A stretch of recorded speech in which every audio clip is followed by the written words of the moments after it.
The number one fear that new buy and hold real estate investors have is, how do I evict bad tenants when they stop paying? How do I get rid of squatters? I'm going to break all that down for you right here, right now.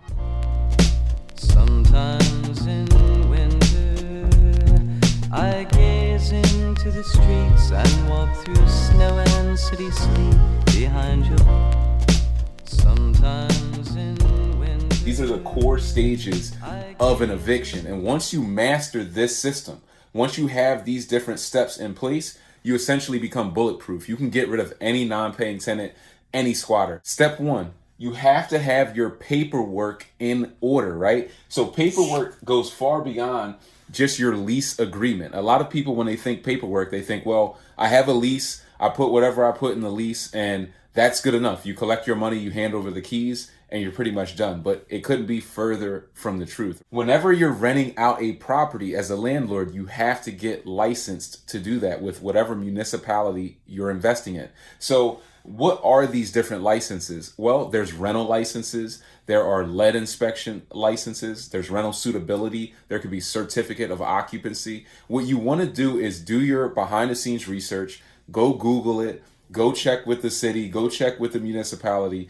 and ask, what licenses do I need to be qualified to collect rental income? Really fast, if you're enjoying the content, make sure you like and subscribe to this channel and leave a comment in the comment section that says I subscribed. For everyone who leaves that comment, I'm going to send you instant access to my free real estate training that shows you how to acquire properties for pennies on the dollar all across the country. You don't want to miss out on that free offer. What will happen 9 times out of 10 for a lot of people who end up with squatters is they don't have their licenses. They find out when it's time to file an eviction that they never had the licenses in the first place to collect the rent. And when you don't have your paperwork in order, the judge will not enforce an eviction. You'll be stuck. Maybe this person doesn't even owe you money because you weren't qualified to collect the rent in the first place. So this is a nightmare situation that you want to avoid. And how you avoid it is hire an eviction attorney and have them draft your lease and double check to make sure your paperwork is in good order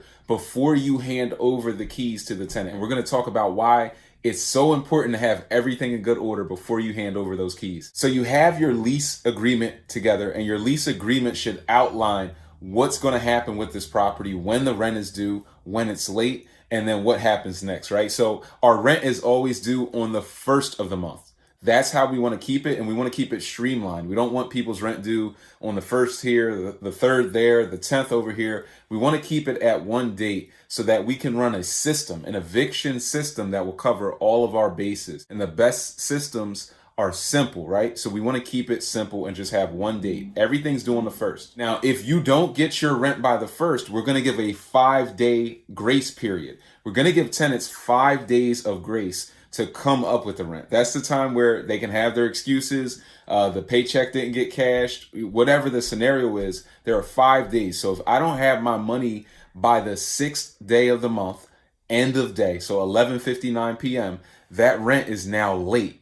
Once that rent is late, there's going to be some type of a late fee, and then I'm issuing step 2, a 10-day pay or quit notice. Once I issue this notice, what I'm doing is I'm giving the tenant 10 days to come up with the money or vacate the lease and move out of the property. So I'm offering them a notice that says, hey, if you can't come up with the money in 10 days, you're going to have to quit the lease, or I'm going to take the next step and file number 3, a breach of contract. So one thing to know about the 10-day notice is if you're dealing with Section 8 tenants, if you're dealing with HUD housing tenants, you have to serve them the 10-day notice. If you're just dealing with a regular market tenant, this is somebody who just has the money, they have the income, they're not government qualified, subsidized qualified, they're not on Section 8, you can put in the lease that they waive their right to the 10-day notice and you don't have to send it. But as a rule of thumb, you always want to send this 10-day notice after that rent becomes officially late. We just want to give them another 10 days so that we're by the book. The judge is going to love it, and they're going to push your eviction through much faster. Step 3, breach of contract. There are different breaches of contract that will come up if somebody violates the lease. You could put things in the lease like you have to keep the property quiet during these hours, or you have to maintain the exterior, or pick up the trash, or do XYZ. And failure to do any of that would be a breach, typically like a level B breach, they would call it. A level A breach is for non-payment, and these are streamlined evictions. There's not much argument there. You either got paid or you didn't. So when you go and file that breach for non-payment, a lot of the municipalities out there will streamline these evictions. There are less defenses on that, and therefore these evictions move much quicker through the system. So I've seen these evictions go through in as little as 45 days from filing the breach to having a writ of possession and the tenant being put out of the property. I will typically pay, $300 or $400 to file that breach of contract, and then more money should my attorney have to go to court to actually defend this. Now, if the attorney doesn't go to court to defend it, kind of all is well. That $400 or $300 fee that I paid, the tenant is now going to have to pay, and that's going to be outlined in the lease agreement. They're going to have to pay that along with the late fee to get back to basics, to get back to even Stevens, and then continue with the lease moving forward. We will pull the eviction only after the tenant has come back up with the rent and has paid the attorney fees and the late fees. And lastly, if the tenant is just stubborn, they just will not leave, you've given them the 5-day grace period, you've given them the 10-day notice, you filed the breach of contract, you've gone to court, you've gone back and forth, and you got a judgment in your favor that said, yes, you're owed the money, the tenant has to pay, and if they don't pay, they have to leave.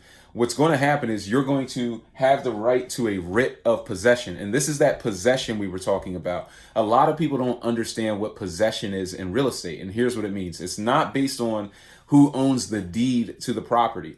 That makes you the owner, but you may own a property and not have possession of it. And you need to understand this to be a rock solid buy and hold investor.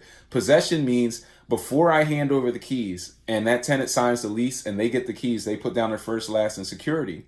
I have possession. Once I hand over the keys in agreement for that lease and the money that was provided, they have possession. And the only way to get possession back is to go through the court process, file your eviction, go through these stages, and get a writ of possession, which is basically a piece of paper that can be handed over to the sheriff's department. You'll pay them maybe a fee of $100 to serve that writ and execute that writ. And that's where the sheriff will show up and tell the tenant, look, you got 15 minutes to get your stuff and get out. This is why you have to be so careful when moving somebody into a property. You don't want to move somebody into a property and they're already giving you excuses saying, hey, I know I was supposed to have first month, last month, and security, but I only have the first month and half of the security deposit. Will you let me move in? The answer is no, because we're playing the possession game right now, and I'm not giving over possession until I have everything that I need to cover myself. So hopefully this gives you a pretty good overview of the eviction process. I'm sure you have more questions. I can go a mile deep on evictions, but I wanted to keep this short so that you guys can digest some of the high level points of an eviction. And if you want to get more information, make sure you click the link below this video. Tap into some of my free trainings. You can reach out to me. We can talk one-on-one about evictions, about building your portfolio, about going to the next level. If you like this content, make sure you like, comment, and subscribe to this channel and leave a comment that says, I subscribed. And for everybody who does that, I'm going to send you a free training that shows you how to acquire properties all across the country for pennies on the dollar. You don't want to miss out on that free offer. Brian Grimes, your real estate mentor, signing off. Yeah. You're doing a job. Back to the flow. I take it back, yeah. Anybody born in the 80s, you know. Yeah. School. Out with the new, in with the old. High top bass, used to rock gold. Niggas used to chill before they started throwing bows. Used to run poison by Bell Biv. Used to jump around with the House of Pain. Radio DJs bumping Candy Rain.